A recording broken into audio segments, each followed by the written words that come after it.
So you were both a student and an athlete at Columbia University. Not many players managed to balance that at some high level like you did. And what did you study, and why was it so important for you to study there? Oh, okay, interesting. It's the interesting question after the game. I wasn't expecting that. Yeah, no, it was difficult to manage both the academics and basketball. And at that point of my life, I wasn't sure whether basketball would work out for me, whether I would become a professional player. So it was important for me to have the opportunity to also gain some knowledge and have an education. And Columbia is an Ivy League school, university, so it's one of the best universities in the world. So, I had the opportunity to have, in case basketball didn't work out, I still had a good education, which I can do something with in my life. So what did you study? Sociology. I studied sociology. Spent 4 years there, and I have my bachelor's. And degree. okay, and why? Sociology. I just covered a bunch of seminars in the field of sociology, and I found them really interesting. I found the topic, the major, just had interesting topics that I like to learn about. And before basketball, football was actually your first sport, and I've heard that in Germany it's much bigger. Yeah. And so, why did you choose basketball then? I enjoyed soccer as well, but once I played basketball, there was just a feeling. I think it was just sometimes you fall in love with something, you find your passion, and for me it was basketball. It just felt good to dribble the ball, to shoot the ball, but just have this basketball in your hands. It just felt right to me. And when and why did you start playing basketball? Just because of the love, this passion, it just felt right. When I dribbled the basketball, it was a lot of fun to me. It came easy to me. I felt like I was good at it, so this boosts your confidence and just increases your love for it. Because I've heard that you played video games and then you started playing basketball. Yeah, my brother played a basketball video game on an old, playing console, and I watched him play it, and then I thought it was cool. You always do what your big brother does, so that's when I started playing. And do you remember the moment when you fell in love with the basketball? That's difficult. That's really difficult. Not the moment, no. I think I was just no. I don't remember honestly. It just came over the years when I was young, like 5, 6, I would say. Okay. And you've lived and played, of course, in different countries. What does Kaunas maybe from other cities? What are the differences? What does Kaunas have that other cities don't? Kaunas, first of all, the basketball passion and atmosphere. That's the best, atmosphere I've witnessed in my career.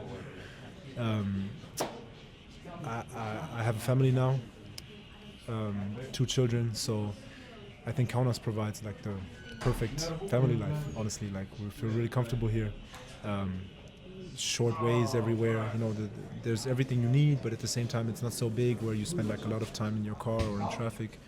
So I think to live an easy family life so far, it's been treating us really well, my family and I.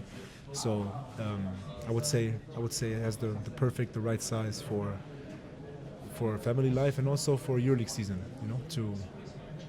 To not to spend too much energy outside of the court and to have a life where you can focus on basketball and on the season.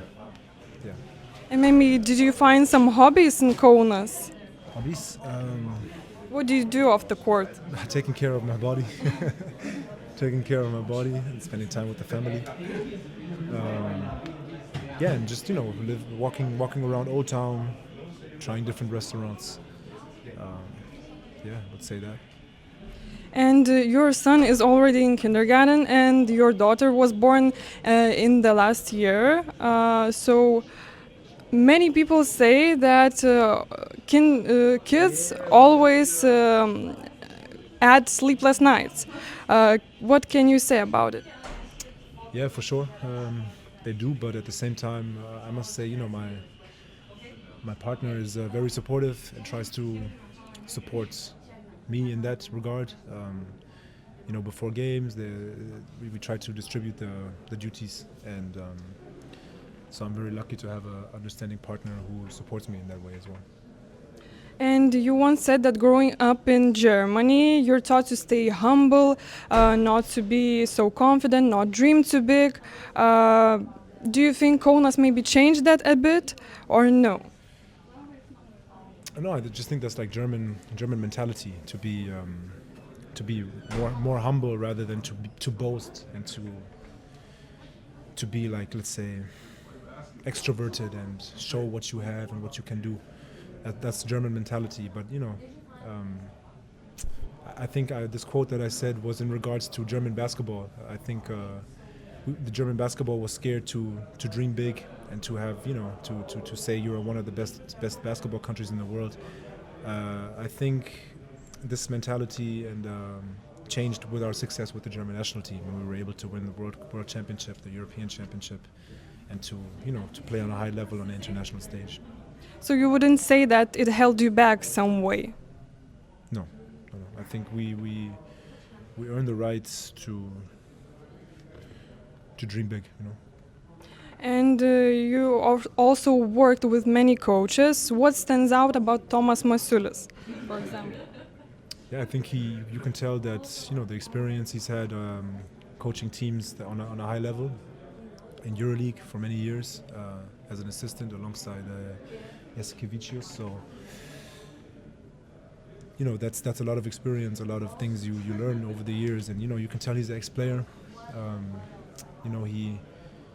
He knows what it's like to be a player. He understands sometimes things players go through, and in that regard, he's a player's coach. But at the same time, he has clear ideas and clear ideas of his system, and he's not scared to hold people accountable. And I think that's a really important skill to have as a coach. And how he is with players? Like I said, you can tell he's an ex-player, so he's good with he understands that players need different things, and he's been a player himself, so he can understand that. Yeah, and of course I've said that you've spent in EuroLeague over like almost a decade, 9 years. At this stage of your career, do you still think about statistics? Does it still matter to you, or do you look at basketball different? Yeah, I mean you get more experience over the years, and you understand that statistics are not everything. To be on winning teams, to be on teams which are really successful, statistics matter less, I would say, because as a collective, if the team does well, you look good as well because you're part of that team and you're part of that success. But at the same time, basketball is it's a sport, and there's transparency, and statistics is probably the main way in which people outside of the sport who maybe don't know too much, or even people inside of the sport who know a lot, would measure performance. But there's things that you cannot measure in basketball, or even though nowadays analytics has become big, so everything is measured. So it is a big part of the game, of course. Every player is aware of statistics, but at the same time, over the years you realize there are some things which you can measure, and there's also winning attitudes, winning characters, winning personalities, experience. Those are all things you cannot measure with statistics. And you've said that you don't start trash talking unless someone starts it. So how would you describe yourself as a person? I think as a person, I would say, how would I describe? That's a difficult question. I think that's for others to judge. I hope you have to ask someone else to describe me as a person. I don't want to describe myself. maybe that's for someone else to do. Okay, then let's talk about your team. Quick questions. Who would you trust your kids with the most? Who would I trust my children with? Yeah, probably Nigel Williams-Goss. Why? Because he has kids? Yeah, he has children, and my son is familiar with them, so I would say I would trust him and his family. We're familiar with each other, but just all the other fathers in the team, I would definitely trust. So, yeah. And who is the calmest under pressure? Calmest under pressure? I would say it's Francisco. He's pretty clutch. Nigel as well. I would say I have my moments where in my career I was involved in clutch moments where I was able to stay calm and take advantage of the strengths that I have. I would say more of I think with experience that comes as well. But I would say those names I just named. And you mentioned these moments. Do you remember them? Can you share about them? Oh man! Again, as a German, you don't want to talk too much about yourself. I think many different games throughout my career where there were clutch moments on big stages, European championships, World Championships, EuroLeague, where there were just some clutch plays that had to be made, and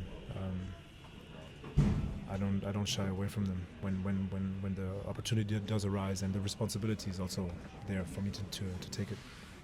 Okay, maybe so. Do you remember the highlights of your career? Can you share one moment, 2 moments, some memories, the most memorable? Yeah, winning the World Championship, the European Championship, all the championships I've won in Germany. In France and Paris, the championships, just winning I would say is always highlights. So you like to win? Yeah, for sure. Winning is fun. It's a reward for the work you put in.